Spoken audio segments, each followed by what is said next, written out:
Estamos. Bueno, buenas noches nuevamente a los que pudieron conectarse en esta clase virtual.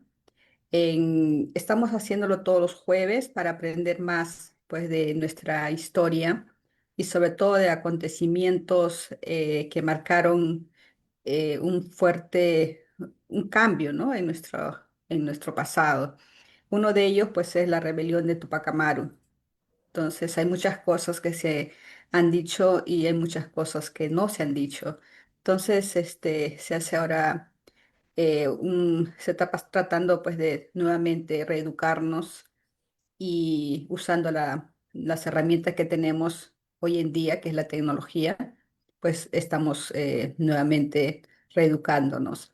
Nosotros somos del colectivo de Semillas Libertad, también está el colectivo de Cusca, el colectivo de CISOL y el otro colectivo de los ronderos de las redes entonces hacen una coordinación en conjunto para seguir educándonos. Le damos las gracias al compañero Harry Pizarro, que es el profesor, el encargado de dar esta clase. Él es profesor de la San Marco y bueno, le vamos a ceder la palabra. Muchas gracias, compañero Harry, y adelante.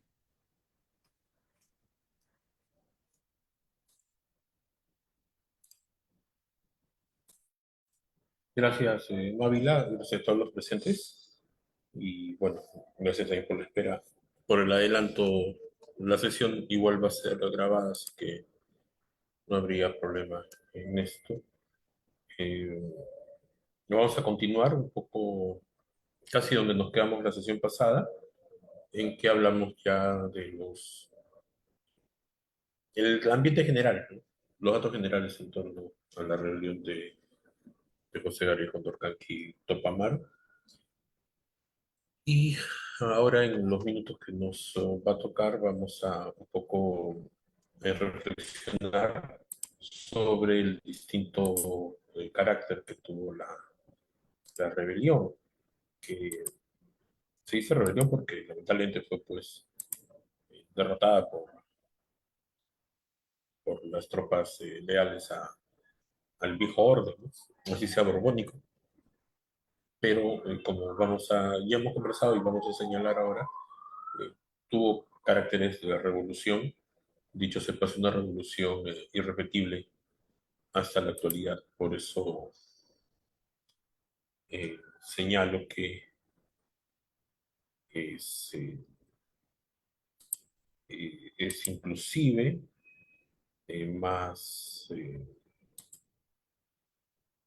ha sido más fuerte la rebelión de Tupac Amaru que las guerras de independencia que nosotros siempre celebramos, ¿no? Con Bolívar y con San Martín. Entonces, vamos a retomar un momento porque se me cruzan los textos.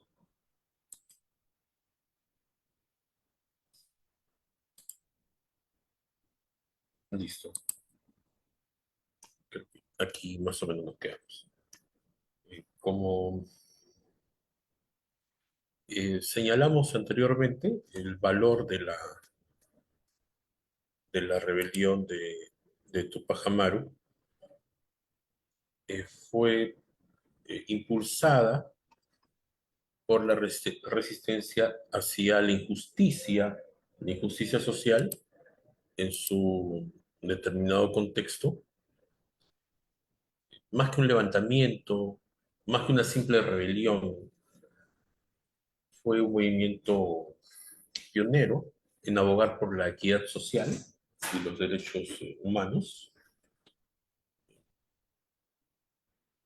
Diría que solo comparable y creo que sería mucho más complejo al movimiento de la libertad de los esclavos haitianos, ¿no? Un par de décadas después. Y definitivamente mucho más revolucionario que las guerras de independencia. Por eso el impacto que ha tenido hasta la actualidad la rebelión de Tupac Amaru, pese a las campañas hasta ahora que tratan pues, de manipular o de incluso difamar su legado, sigue sirviendo de inspiración para las generaciones, incluida la nuestra, contra la opresión. Como ya hemos comenzado, hemos dicho sesiones pasadas, el movimiento se va radicalizando y conforme se va radicalizando también se va complejizando en sus actores. Es claro conocer también los contextos y las motivaciones. Tupac Amaru, a pesar de pertenecer a la nobleza, ¿no? de los sobrevivientes del linaje de los incas, haber recibido una educación privilegiada, ¿no? En comparación con el pueblo en sí. Él era un hombre de acción, ¿no? Por su actividad productiva, era un comerciante, era un arriero, entonces él conocía a través de sus viajes distintas realidades y distintas injusticias también. Por eso su, sus medidas fueron pues violentas contra las autoridades abusivas del pueblo y su defensa con los más débiles en ese sistema de castas de, de la colonia. Por eso, si bien es más común su imagen pues de rebelde, también hay que valorar el compromiso que tuvo con los campesinos, con los desposeídos, y eso debe de ser rescatado. Era, él se erigía, ¿no? Como un protector de los desposeídos del entonces virreinato del Perú. Por eso también fue muy temido, muy vilipendiado, muy buscado y por eso también derrotarlo significó acabar, como dijimos la sesión pasada, acabar como si estuviéramos ahora con 1 millón o 2 millones de habitantes, ¿no? Las cifras rondan entre los 100.000 y 200.000 muertos eh, a raíz de la represión. Imagínense ustedes la cantidad. ¿Por qué? Porque su intención era actuar contra los hacendados, no aliarse a ellos, contra los que habían usurpado las tierras. Y poniéndonos un poco en contexto histórico, hablando de la rebelión que fue en 1780, que se fue gestando desde una década atrás, Tupac Amaru ya entendía que era importante la tierra, la propiedad de la tierra. Por eso iba contra el poder en sí, el poder en ese entonces, de los españoles, ¿no? Que eran los dueños de los obrajes, los dueños de las encomiendas, y que luego, pasada la República, se convirtió en los terratenientes, ¿no? Que durante siglos, estuvieron eh, hegemónicos, ¿no? En el Perú, y haciéndolo en un estado feudal. Entonces, eso también es importante valorar. Tuvo fue un precursor en, en lo que por eso Velasco llamó la reforma agraria, ¿no? Lo que Tupac Amaru prometió, Velasco lo hizo, ¿no? Pero Tupac Amaru lo prometió 2 siglos antes, imagínense.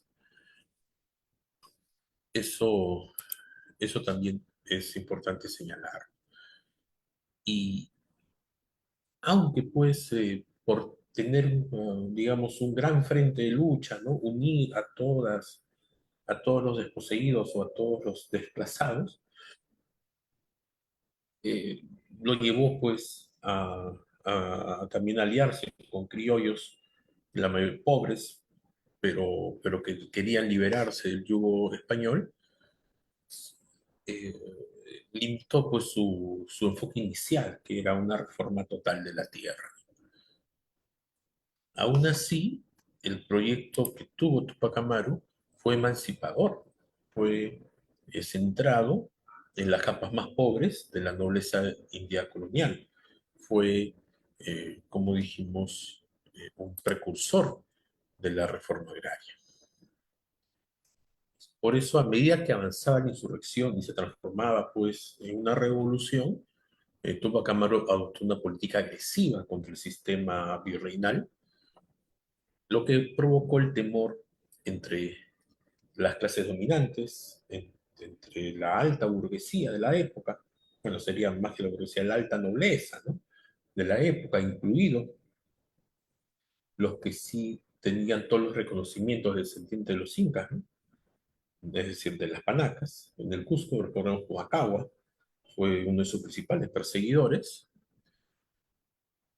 y también permitió las primeras tomas de tierra, o las primeras recuperaciones de tierra de los campesinos.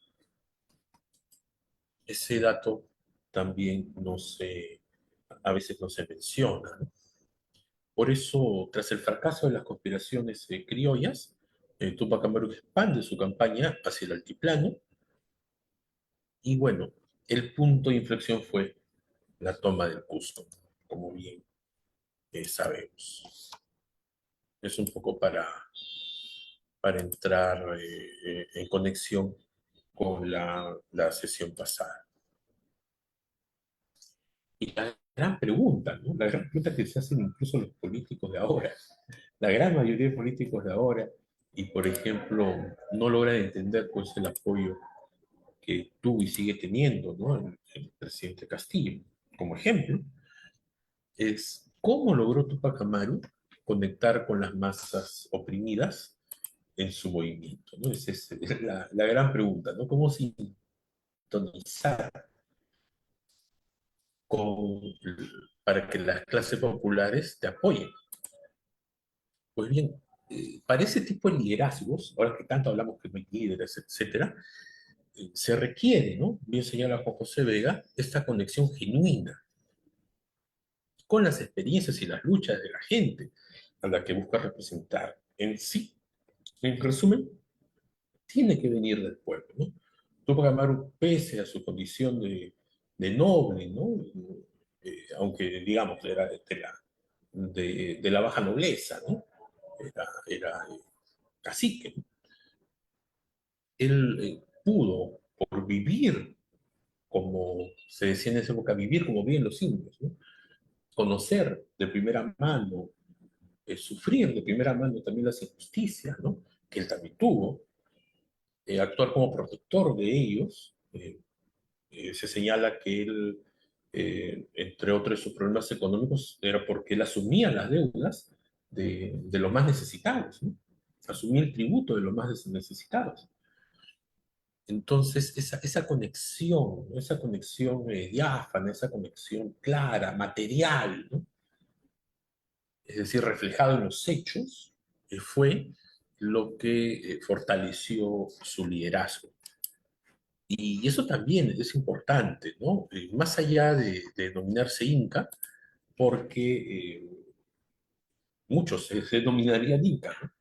Y no requiere, eso no significaría, pues, el apoyo unánime de, de la población, eh, y tampoco quiero hacer mucho énfasis en eso porque nos perdemos un poco en los ideales, ¿no? Él era un Inca en el sentido también en la práctica, ¿no? Por eso Tupac Amaru lo que hizo fue liberarse de sus limitaciones, de su clase social, liberarse de esas ataduras, liberarse de...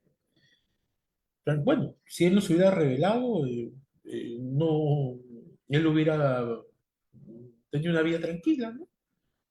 Con algunos, le bastaba para vivir con sus privilegios, ¿no? Que tenía.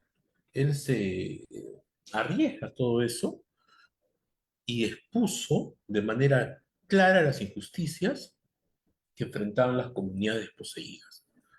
Eso también es algo muy importante que los políticos de ahora no pueden entender ni nunca lograrán ser. Eh, eh, por ejemplo, los candidatos, qué sé yo, ¿no? Para hablar del pasado y del presente, de Lourdes Florenano, ¿no? No se acuerdan de la señora ya olvidada o el actual alcalde de Lima, ¿no? Ellos jamás podrían representar las clases populares porque ni sienten ni piensan como ellos, ¿no? Como nosotros. Por eso también es rescatable la capacidad que tenía para articular las demandas. Eh, Es algo que también debemos entender ahora, ¿no? Que podemos tener amplias demandas y no nos ponemos de acuerdo en el pliego de reclamos o en las mesas, ¿no? Eh, los que están aquí presentes, los que escuchan seguramente les resultará muy familiar. Él logró articular estas demandas de los oprimidos y esa innata voluntad de solidarizarse con ellos, ¿no? Por eso ese vínculo fuerte con las masas y también radicalizar su movimiento. Hay un tema, pero bueno, ya se solucionó. Otro punto que también es importante señalar, las condiciones de explotación y resistencia. ¿Cuál es el contexto? El contexto es la explotación severa de, de las grandes masas campesinas principalmente, la explotación de las mitas, la explotación de los obrajes, la explotación del tributo, y marca pues siglos de sufrimiento y lucha. Esos 300 años de colonia que nos quieren decir, ¿no? Especialmente los hispanistas o los nacionalistas con Z, que, que aquí que el Perú no se quiso independizar y otras mentiras, es importante pues combatir. También hay que señalar que tras la captura pues, de Tupac Amaru, el movimiento siguió con Diego Cristóbal y se basó específicamente en mejorar las condiciones de los campesinos. También había otro dentro de la familia Tupac Amaru, ¿no? Que buscaba radicalizar la lucha prometiendo tierra a sus soldados, ¿no? Y eso también vamos a hablar, que no era pues un, un movimiento homogéneo en cuanto a la composición. Por eso era más complicado y más valioso establecer ese liderazgo. Ese liderazgo no en base al personalismo, sino en buscar la unión. La oposición a los obrajes demuestra la lucha contra las condiciones inhumanas de trabajo y plantea la creación de fábricas más justas y familiares. Los obrajes son prácticamente la célula, el génesis de lo que luego, con las revoluciones industriales, fueron la fábrica, pues en Inglaterra, por ejemplo, ¿no? Y el inicio, pues, de lo que llamamos proletariado, clase obrera, específicamente, y las condiciones infrahumanas que hasta ahora se viven, hasta ahora, sin lugar a dudas, existen fábricas, almacenes, ¿no? Donde prácticamente no se ve la luz del sol. Trabajan 14 jornadas de 12, 14 horas incluso.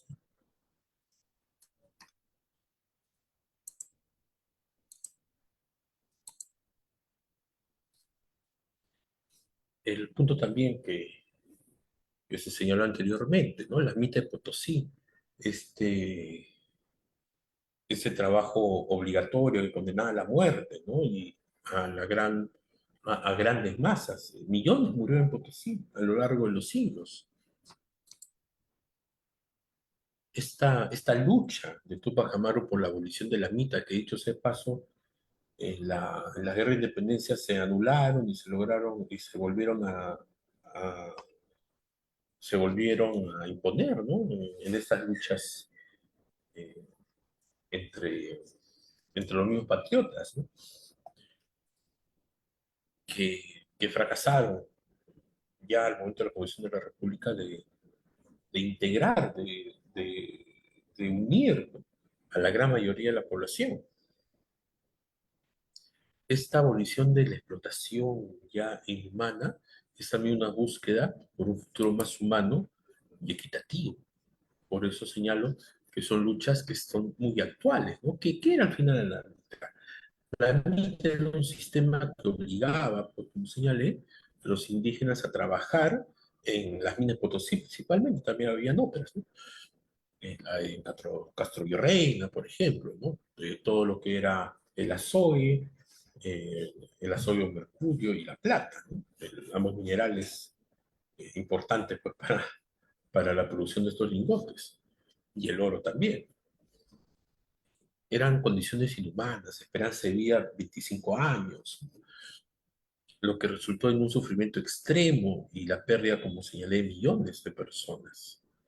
Por eso Tupac Amaru organiza la resistencia contra el sistema opresivo y claro está, faltaba también, pues no tuvo mucho tiempo, ¿no?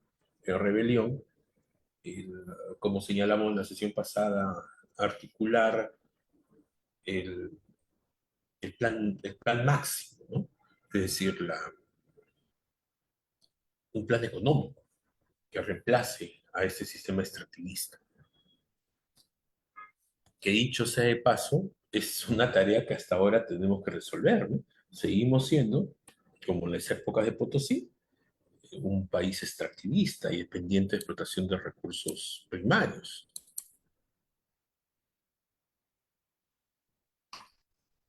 Por eso también nos volvemos a preguntar, ¿no? ¿Cuáles fueron las razones detrás de la insurrección de Tupac Amaru y su impacto en en la sociedad?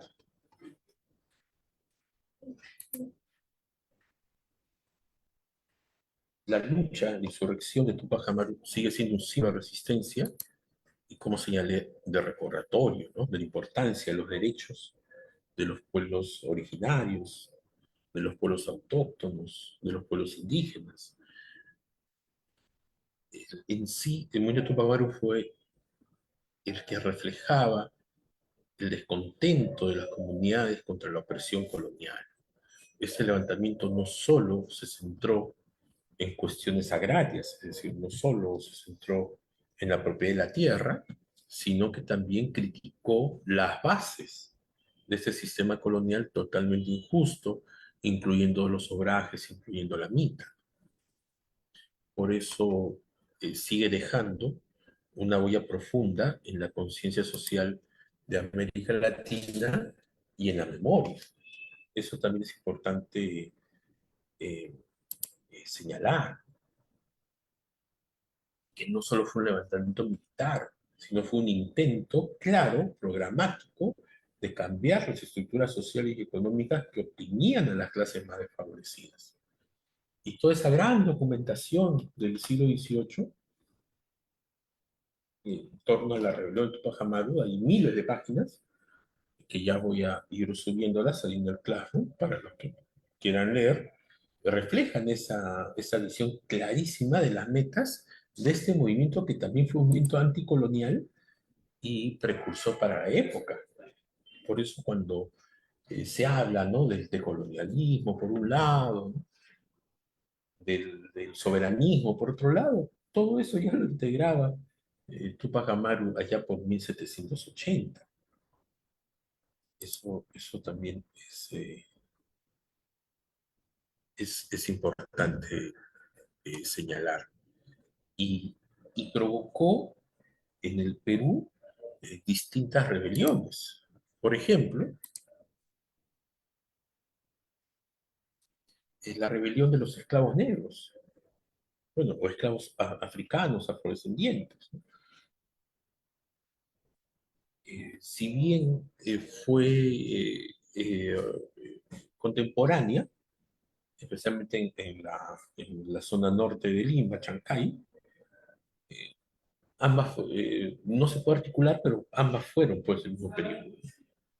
La revuelta de, la rebelión de Tupac Amaru, digo, consistió en dos etapas buscando unir también a los peruanos de origen africano, que ya se estaban levantando.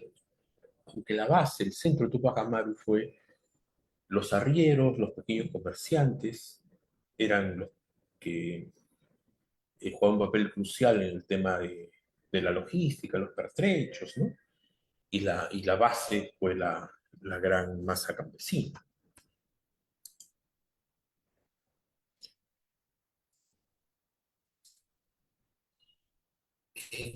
Entre otras medidas de emancipación o emancipación, eh, es importante señalar esta libertad que también fue selectiva, ¿no? Hay que también que precisar.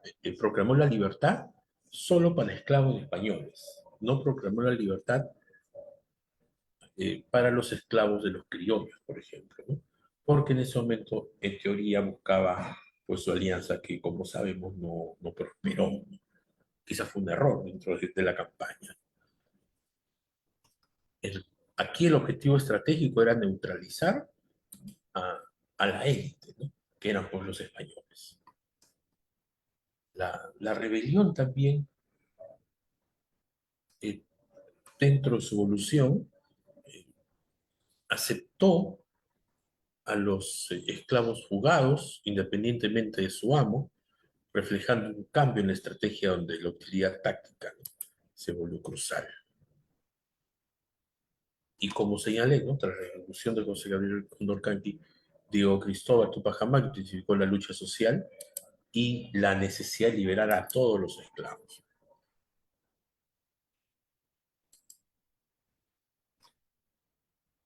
Otro, otro punto eh, importante es la proclamación de la libertad.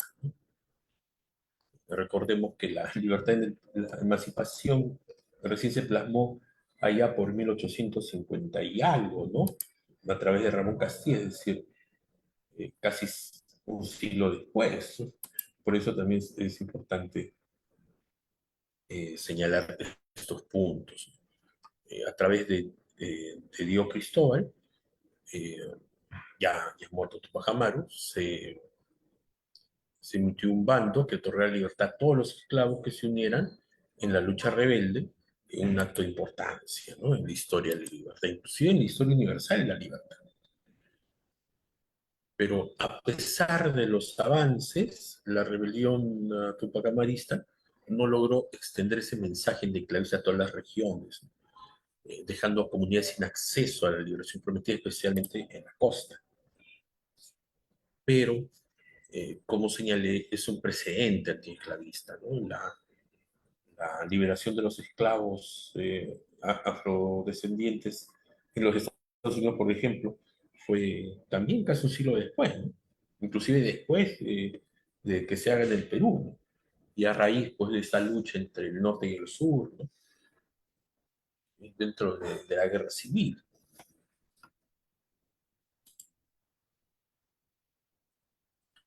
Por eso es importante también recordar que marcó un hito, ¿no? En la lucha de derechos humanos en América Latina y en la lucha universal por la libertad. Aquí también es un punto importante, ¿no? Que era lo que estaba señalando. Eh, es, Fue contemporánea a esta rebelión de los esclavos negros en Chancay.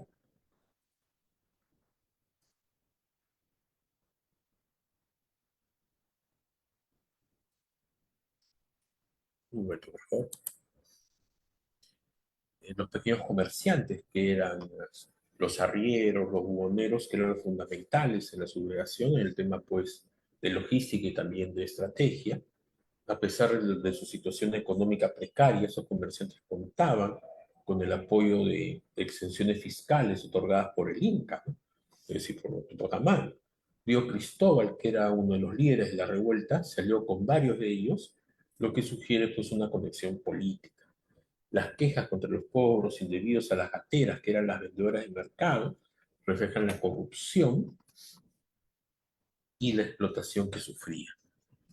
Otro de los actores sociales eran los arrieros, ¿no? Los dedicados al arrieraje, que conformaban una parte significativa de la economía peruana, especialmente en el sur, en la Sierra Sur, se vieron afectados por el sistema de cupos. Imagínense, el sistema de cupos que ahora, ¿no?, estamos sufriendo muchos en el Perú, ya se hacía de esa época, ¿no?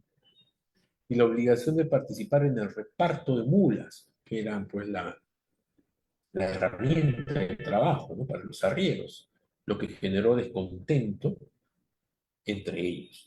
La geografía del Perú, por su orografía tan complicada, hacía que el arrieraje fuera esencial para el transporte de mercancías.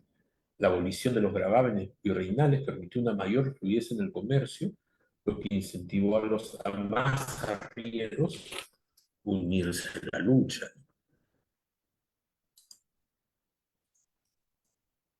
Y también eh, podríamos decir que Tupac Amaru es, es un movimiento antiimperialista, tranquilamente. Se enmarca en un contexto de resistencia contra el imperialismo español, aunque no buscó apoyo de potencias extranjeras, ¿no?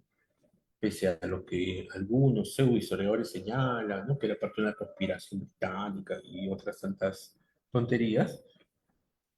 La revuelta de Tupac Amaru, la rebelión de Tupac Amaru, se puede ver como parte de un movimiento más amplio de emancipación en el tercer mundo, en, el, en la gran, en el mundo que en esa época estaba colonizado, ¿no? Bueno, hasta ahora, gran parte de ellos, ¿no? Seguimos, seguimos especialmente en el caso de Perú, seguimos en una colonia. A pesar de las limitaciones económicas y políticas, la lucha Tupac Amaru se alza como un símbolo de resistencia contra el colonialismo.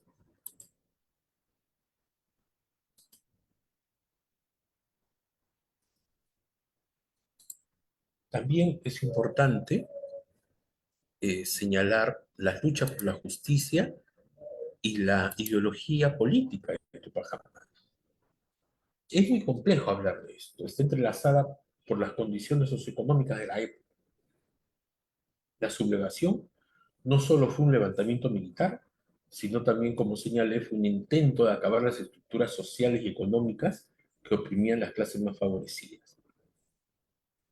La amplia documentación que refleja esta meta del movimiento anticolonial y que hablaba de un Pachacuti, ¿no? Hablaba de cambiar el estado de las cosas, era pues alguna combinación de retorno a la independencia, ¿no?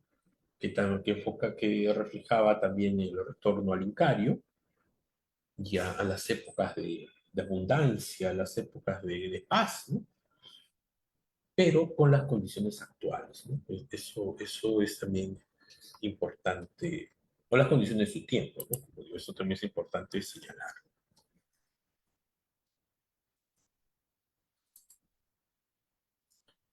Por eso la sublevación incluyó demandas por la toma de tierras y la abolición de la esclavitud. Los famosos bandos, ¿no?, los decretos emitidos por Tupac Amaru, reflejan un compromiso con la justicia social y la igualdad, buscando liberar a los oprimidos de la explotación colonial.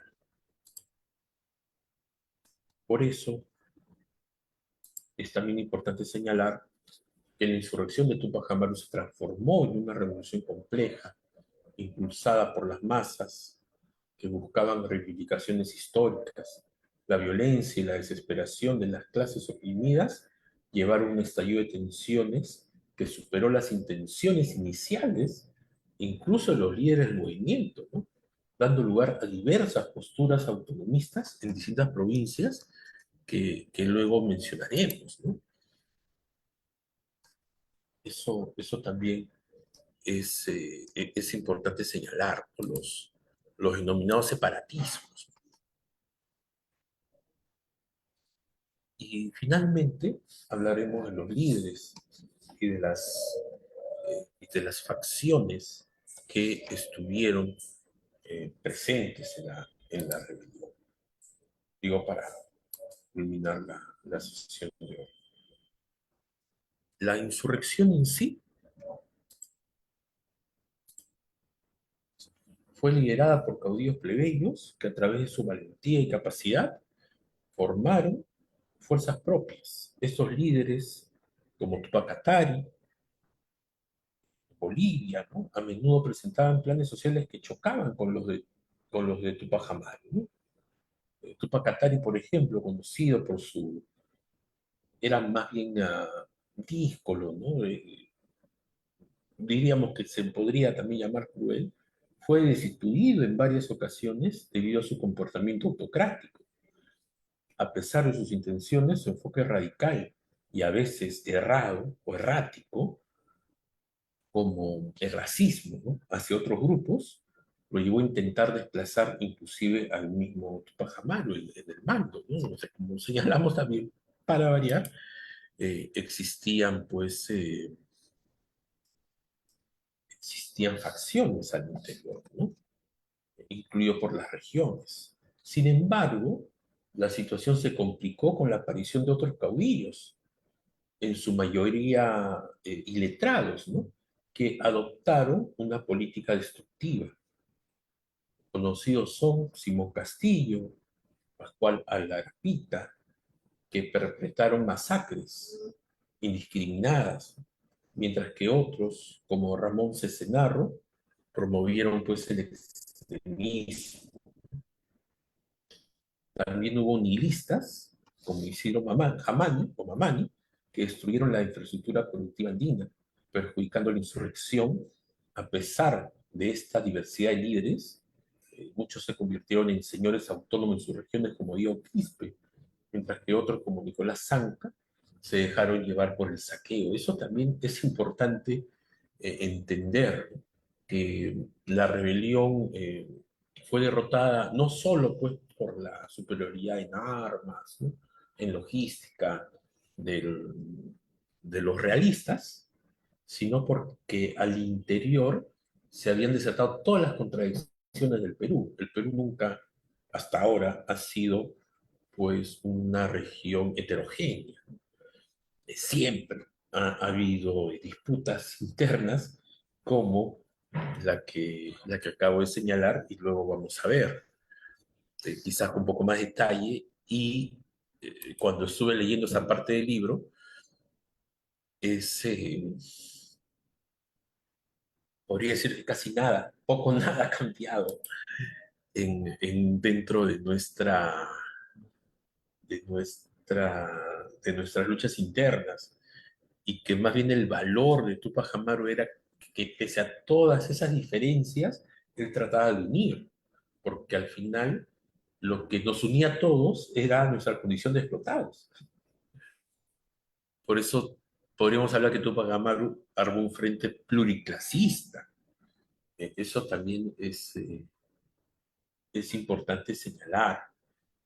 Tenía esa grandeza, que quizá también le falta mucho a los políticos o dirigentes de ahora, que no iba por venganza, ¿no? Sino iba en busca de la justicia social, que es muy distinto.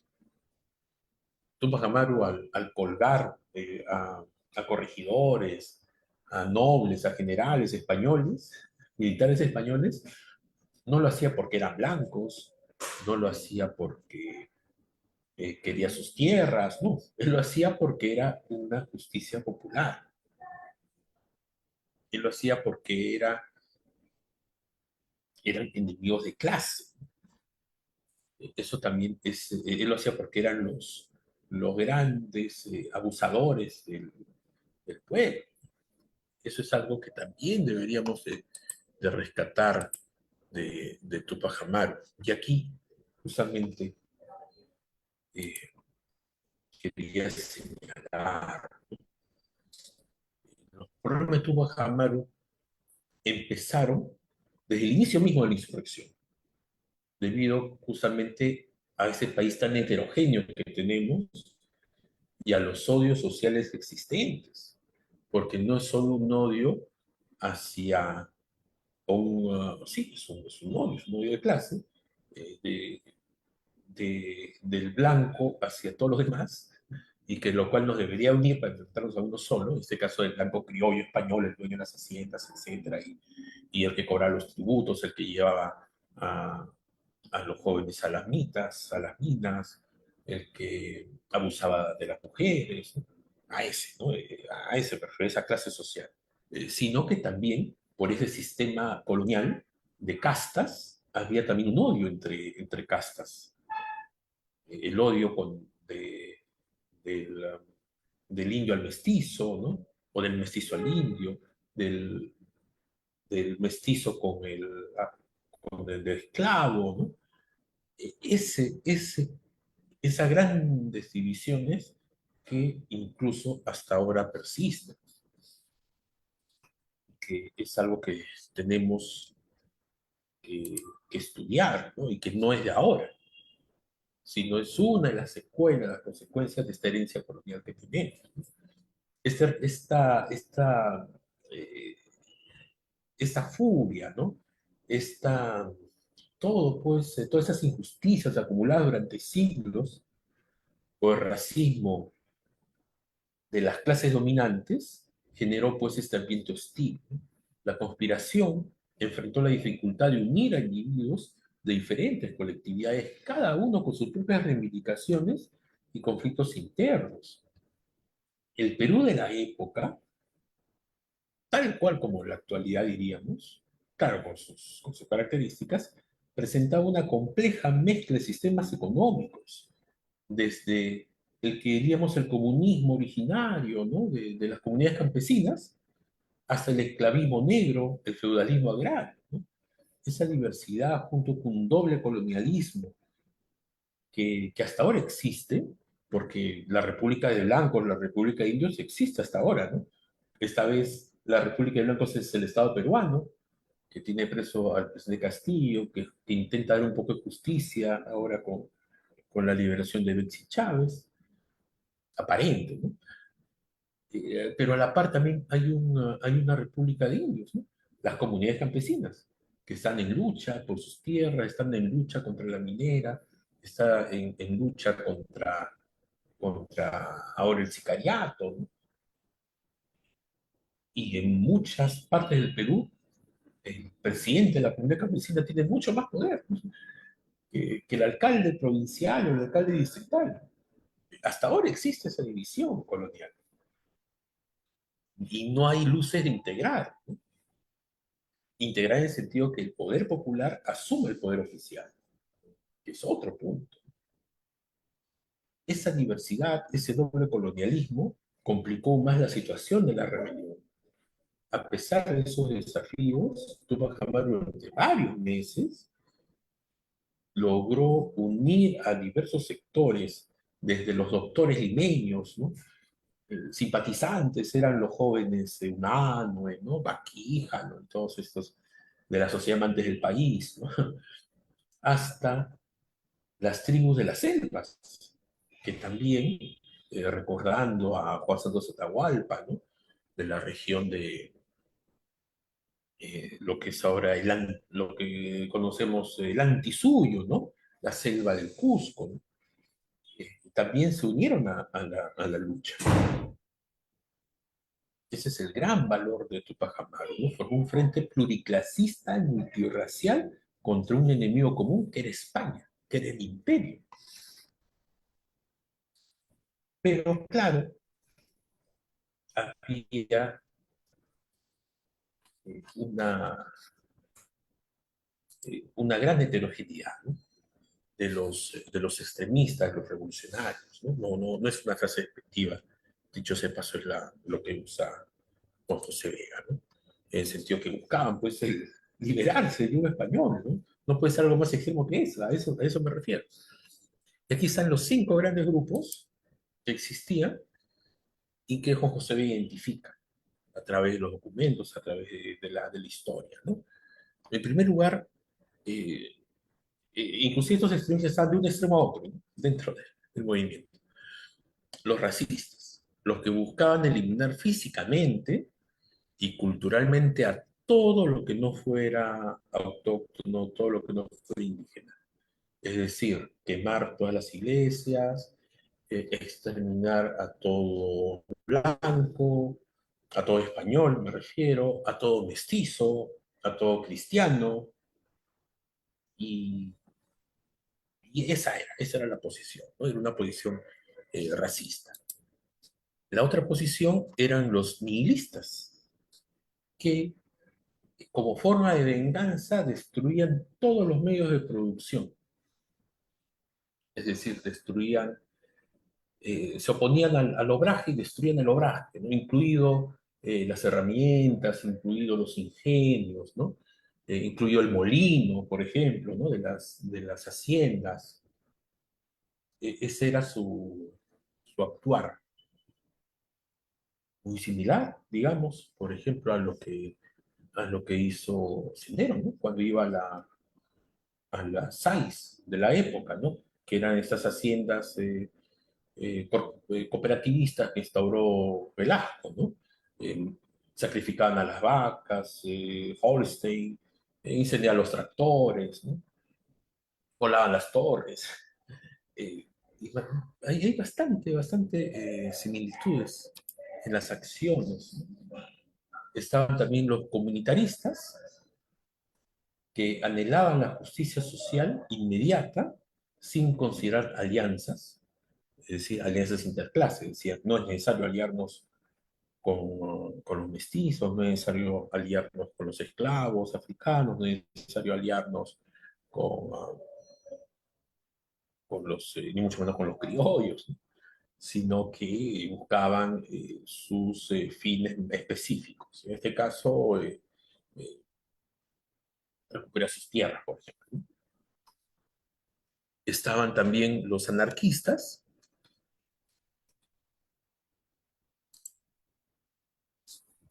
que crean feudos autónomos, ¿no? Como señores feudales, como señores de la guerra, ¿no? Sin pensar en el bienestar de toda la población. Y finalmente estaban los democratistas, ¿no? Que exigían elecciones de nuevos caciques en contraste con los líderes tradicionales, que eran un tema más hereditario, ¿no? Estas divisiones, estas acciones, cada uno pues por su lado, diríamos, contribuyeron pues a la pérdida del control de la insurrección, de la rebelión. Por eso no iba a ser una revolución, debilitando la posición del mismo Inca, es decir, de Tupac Amaru, y luego sus sucesores, ¿no?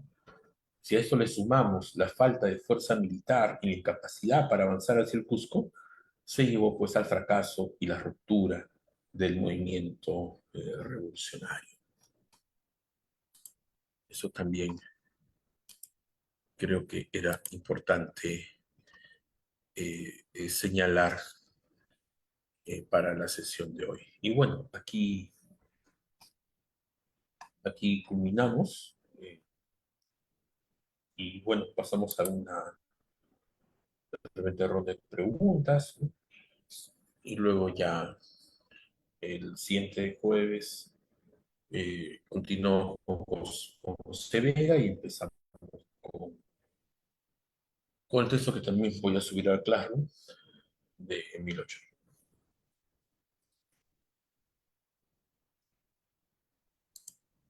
Gracias, Harry, por la clases. Tengo una pregunta. Si bien es cierto que Tupac Amaru pues, lo, tenía como pudo unir, ¿no? A diferentes, pero sobre todo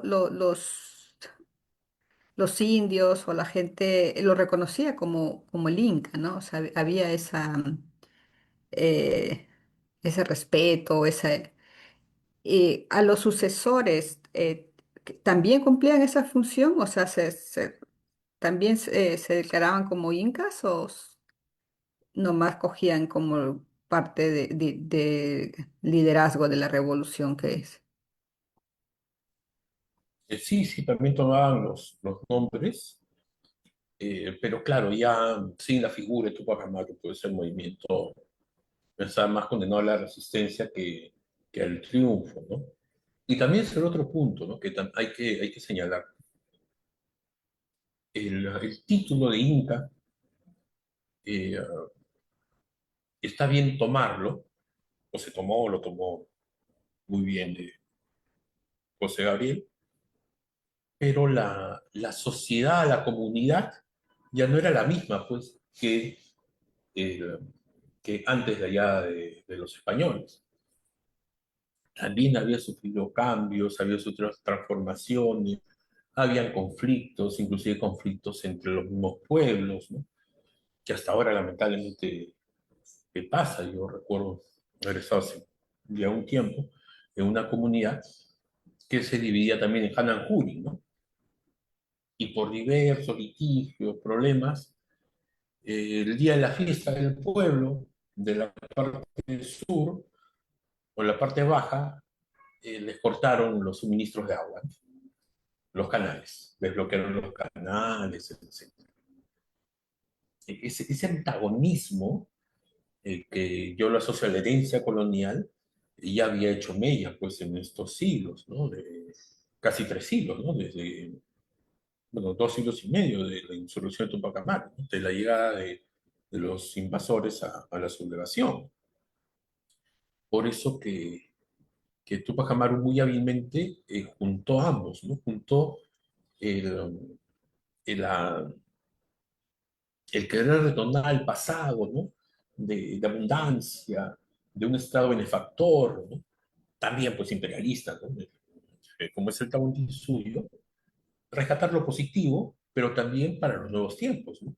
Por eso era antiimperialista, era soberanista, trataba de unir a todos los desposeídos, no importando su origen, y era pues, era un Tupac Amaru para el Tupac, para el momento en que se vivía, ¿no? Por eso es su gran valor, ¿no? No era, él no pretendía retornar al pasado, sino pretendía rescatar del pasado lo mejor y eh, con ideas libertarias, ¿no? Para ese entonces. La reforma agraria. Recordemos que ya en la parte baja de Tahuantinsuyo, por eso leímos a Lumbreras y de repente sería bueno volver a leer otros libros de él. Ya había las famosas tierras del Inca, las tierras de las Panacas, ¿no? Ya se estaba pasando una acumulación de la tierra hasta de carácter feudal, ¿no? No, Tupac Amaru iba para una sociedad igualitaria, ¿no? Verdaderamente democrática,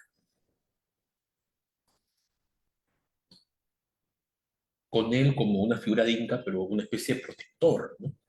De los desposeídos principalmente. Siguiente. Gracias, Harry. ¿Alguna otra pregunta de alguien que está aquí en la sala? Sí, otra cosa también que me llamó la atención fue cuando Teresa, ¿tienes alguna pregunta? Ah, yo, se, ay, se, se me fue la imagen. Sí, sí, está ¿Me están bien. escuchando? Sí, Ya. sí. La pregunta es, ¿cómo podemos continuar con este programa, como les decía antes, a otro nivel en nuestro país? ¿Qué podemos hacer para más adelante? Esa es la única pregunta que tengo.